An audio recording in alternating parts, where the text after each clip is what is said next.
As-tu déjà tout perdu? Santé, richesse, proches, et pourtant, garder espoir? Aujourd'hui, je vais te raconter l'histoire bouleversante de Job. Un homme intègre, droit, respecté, béni mais qui, en un instant, a tout perdu. Pas à cause de ses fautes, mais pour une épreuve plus grande, celle de la foi. Et tu vas découvrir pourquoi son histoire peut changer ta vie, aujourd'hui. 1. L'homme le plus droit de son temps. Job vivait dans le pays d'Uth. C'était un homme intègre et droit, qui il craignait Dieu et s'éloignait du mal. Il avait tout, 7 fils, 3 filles. Des milliers d'animaux, une immense richesse. Et une réputation d'homme juste. Mais au ciel, quelque chose se tramait. 2. L'épreuve commence, perte totale, 3 heures et 6 heures. Un jour, Satan défia Dieu, si Job est fidèle, c'est parce que tout lui réussit. Enlève-lui tout, et tu verras. Dieu permet alors l'épreuve. En un seul jour, Job perd, ses béhus et ânesse, volés. Ses serviteurs, tués. Ses brebis, brûlées par le feu du ciel. Ses chameaux, pillés. Et pire encore, ses enfants, morts dans un effondrement. Et que fait Job? Il tombe à genoux et dit, l'Éternel a donné, l'Éternel a repris, que le nom de l'Éternel soit béni. 3. La maladie, l'isolement, le doute. Mais Satan ne s'arrête pas là. Il frappe Job dans sa chair. Une maladie horrible couvre son corps de la tête aux pieds. Job gratte ses plaies avec un tesson. Il s'assied dans la poussière. Sa femme lui dit, maudit Dieu et meurt. Mais Job répond, nous recevons de Dieu le bien, et nous ne recevrions pas aussi le mal?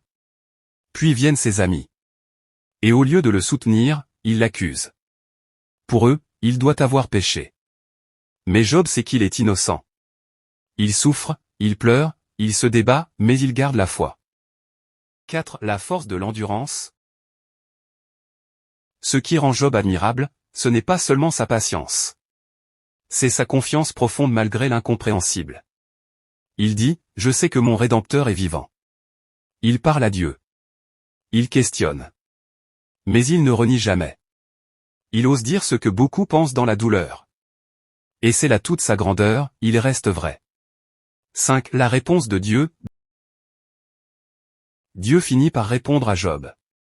Non pas avec des explications logiques, mais avec des questions puissantes, où étais-tu quand j'ai fondé la terre? Il lui montre sa grandeur, sa puissance, son mystère. Job se tait. Il reconnaît qu'il ne comprend pas tout, mais il fait confiance. 6. La restauration. Dieu restaure Job.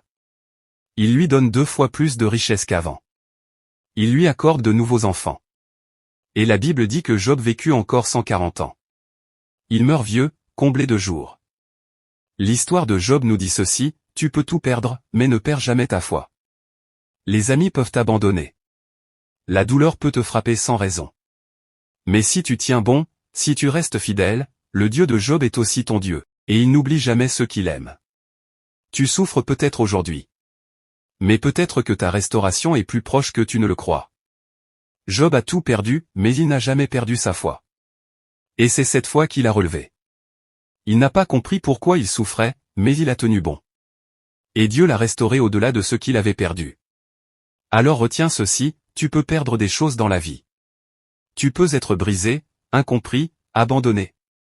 Mais tant que tu ne perds pas ta foi, rien n'est vraiment fini. Si Job a tenu, tu peux tenir.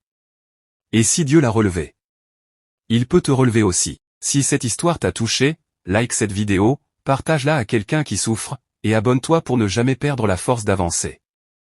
Ici, on parle de courage, de vérité et d'espoir.